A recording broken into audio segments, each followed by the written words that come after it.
Hi, Coach John here, and welcome back to my series on how to kill the giants standing in your way of success. Now, in our last coaching session, we covered the fear of rejection giant, and I gave you 3 proven fighting strategies to kill that giant once and for all. If you haven't seen that video yet, make sure you do that after this one so that you're properly armed in case that giant comes up this week. Sound good? All right. Now, the giant we're going to battle today is a cunning enemy that attacks your legs.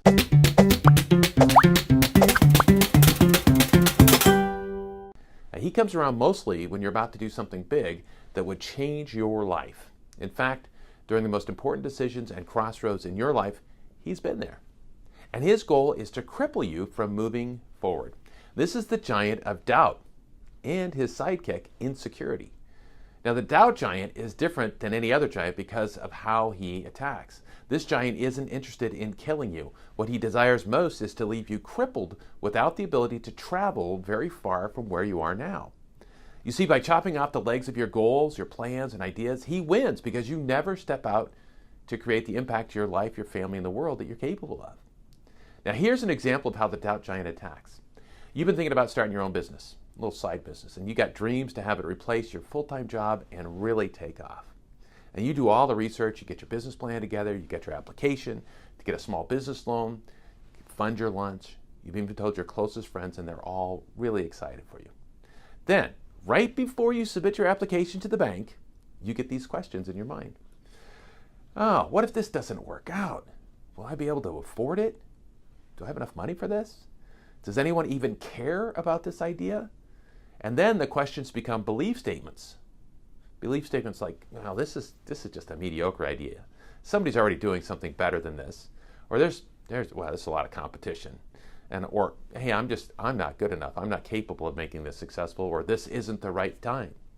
You see, the doubt giant took out your left leg with the first series of questions, and then he took out your right leg with the defeating belief statements that he convinced you to believe. And this is how this giant fights.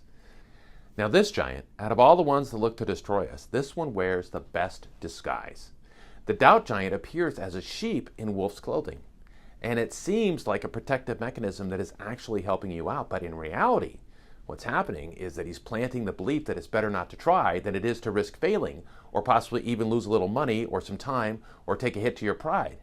This is your reptilian brain at work, and we all have one. It's the part of your brain that manages fight or flight, and it's designed to keep you safe from injury and safe from pain. And pain can be physical or emotional. And when you're considering a big move, your reptilian brain quickly analyzes all the potential emotional pain that you might experience, and it begins to talk you out of your big idea. This whole part of your brain allows you to react to a threat in an immediate and automatic way without the rest of the brain processing information. And this gains a split second, and that's allowed our survival for millions of years. But today, in a world in which these threats are not exactly the order of the day, I mean, we have our predators pretty well controlled, and we don't live in a super hostile environment. This survival instinct that has hardly evolved, rather than help, it hurts us often. Now, if you remember anything from what I say today, I hope it's this. The pain of trying and falling short is short-term, and it's nothing compared to the long-term regrets of living life in the safe lane and never trying. You see, if you want the big reward, it's going to cost you. You're going to have to risk a lot. You're going to have to change, and it's nature's rule that you have to pay in advance. In some cases, you may have to risk, all the money you have and then some. And it's pretty scary, and I admit it. Most people don't do it. But when I've encountered the doubt giant, I remind myself of how every publicly known person who's also a success has quite a few colorful stories about her failure. And if you don't believe me, then I suggest you read some of the biographies. People like Steve Jobs or Donald Trump or Thomas Edison. J.K. Rowling, who created the Harry Potter franchise, and Abraham Lincoln. These 5, and there are thousands more, have all experienced major failures in their life. And some of them even they hit the pinnacle, and then they fell back again, and then they rose up again. The difference that separates people like them and the rest of us is that they didn't let their failures paralyze them.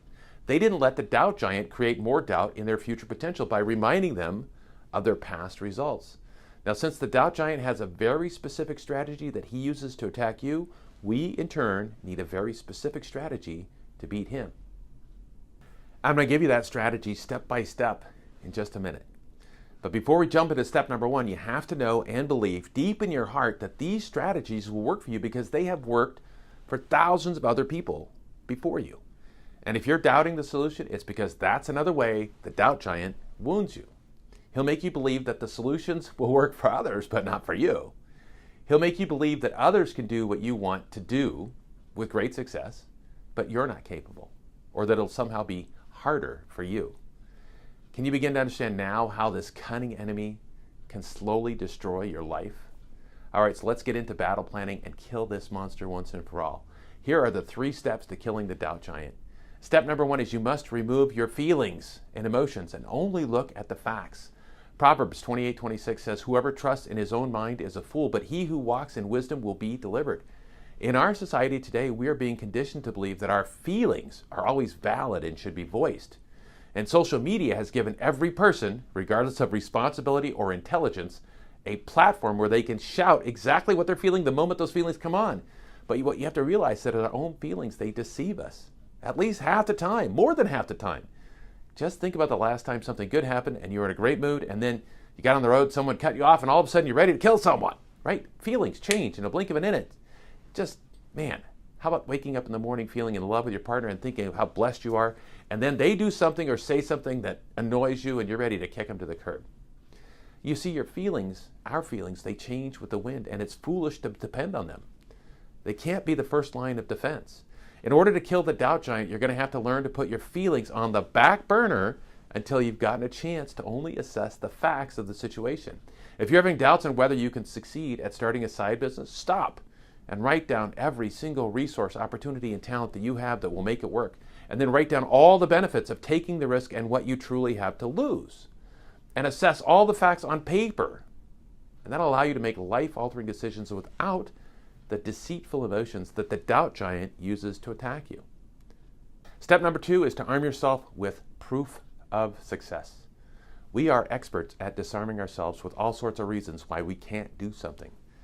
So because of that, we have to come up with as much solid and undeniable proof and examples of other people that have already done what it is that you want to do and are at the places that you want to get to. Start a simple Google search with well-known people. Look up your competition and see what others are doing. They're doing something similar. How are they doing it? Find interviews and autobiographies. Ask your friends if they can provide you with people that they know. And if you're able to, have a conversation with at least a couple of them and ask as many questions about their journey as possible. And in doing this, you'll find you have a lot of commonalities between you and them. And this will encourage you to not fall prey to the doubt giant, so you can take the risks that have the huge rewards. And finally, step 3 to kill the doubt giant is to exercise your action muscles. Listen, sometimes you just need to take immediate action. If you see a cute girl or guy in the coffee shop and you're single, you don't have time to wait and create a plan. You gotta go. You gotta act against your own doubt that may blow you off and just do it. The risk is a blow to your ego if it doesn't work, but the reward is potentially huge. Nobody's gonna die. Same goes for when it comes time to sell your product or service. As long as you don't ask, you'll never receive. So exercise those action muscles, and those muscles will become conditioned and stronger. Trust me, nothing feels better than stepping out in faith and putting yourself on the line, getting after it.